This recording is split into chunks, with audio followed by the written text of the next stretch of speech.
భారత communist party ప్రధాన కార్యదర్శి సీతారాం యేచూరి కన్నుమూశారు.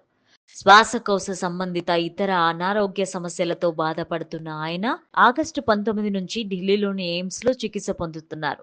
వెంటిలేటర్పై ఆయనకు వైద్యులు చికిత్స అందించారు.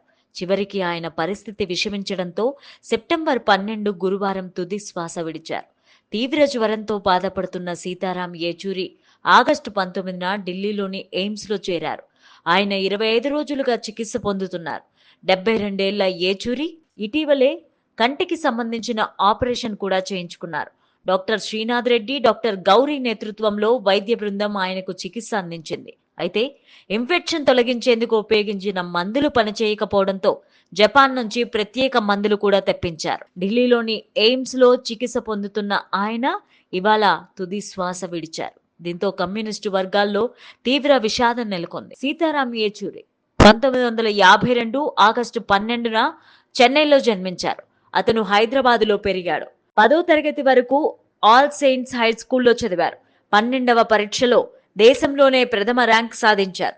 1969 తెలంగాణ ఉద్యమ సమయంలో ఢిల్లీ చేరుకున్నారు. యేచూరి ఢిల్లీలోని ప్రెసిడెంట్స్ ఎస్టేట్ స్కూల్లో అడ్మిషన్ తీసుకున్నారు. Central board of secondary education higher secondary పరీక్షలో ఆల్ ఇండియా ర్యాంక్ 1 సాధించారు. అతను ఢిల్లీలోని సెయింట్ స్టీఫెన్స్ కాలేజీలో మొదటి ర్యాంక్తో ఎకనామిక్స్ లో తన BA పూర్తి చేశారు. ఆ తర్వాత జవహర్లాల్ నెహ్రూ యూనివర్సిటీ నుంచి ఆర్థిక శాస్త్రంలో MA చేశారు. PhD కోసం JNUలో అడ్మిషన్ తీసుకున్నారు. అయితే 1975లో ఎమర్జెన్సీ సమయంలో అరెస్ట్ అయినందున పూర్తి చేయలేకపోయారు. 1974లో భారత విద్యార్థి సమాఖ్యలో చేరిన యేచూరి 1 సంవత్సరం తర్వాత అతను కమ్యూనిస్ట్ పార్టీ ఆఫ్ ఇండియాలో చేరారు. 1975లో CPMలో చేరారు. వరుసగా 3 సార్లు జాతీయ ప్రధాన కార్యదర్శి అయ్యారు.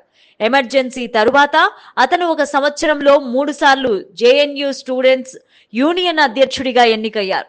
కేరళ, బెంగాల్ నుంచి కాకుండా SFI జాతీయ అధ్యక్షుడిగా ఎన్నికైన మొదటి వ్యక్తిగా నిలిచారు. యేచూరి 1984లో CPI కేంద్ర కమిటీకి ఎన్నికయ్యారు. 1986లో SFI నుంచి వైదొలిగారు.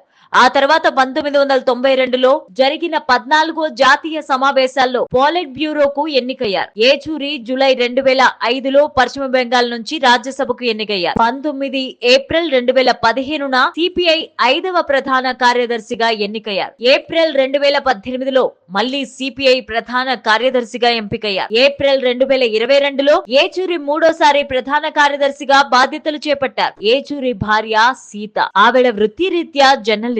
తన భార్య తనకు ఆర్థికంగా సహకరిస్తుందని యేచూరి ఓ ఇంటర్వ్యూలో చెప్పాడు. అతని మొదటి వివాహం వీణా మంజునాథర్ కుమార్తె ఇంద్రావాణి మంజునాథర్ తో జరిగింది. ఈ వివాహం అతనికి ఒక కుమార్తె, కుమారుడు ఉన్నారు. యేచూరి కుమారుడు ఆశిష్ ఏప్రిల్ 22, 2001న 34 ఏళ్ల వయసులో COVID-19 కారణంగా మరణించాడు. 1952 ఆగస్టు 12న చెన్నైలో తెలుగు కుటుంబంలో జన్మించిన యేచూరి బాల్యం మొత్తం హైదరాబాద్లో గడిపారు.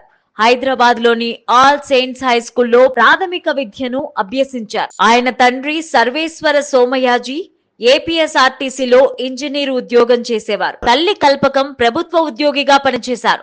1969 నాటి తెలంగాణ ఉద్యమంలో ఢిల్లీకి చేరిన యేచూరి ఢిల్లీలోని ప్రెసిడెంట్స్ ఎస్టేట్ స్కూల్లో 12వ తరగతి పూర్తి చేశారు. ప్రఖ్యాత సెయింట్ స్టీఫెన్స్ కాలేజీలో ఆర్థిక శాస్త్రంలో BA ఆనర్స్ చేశారు.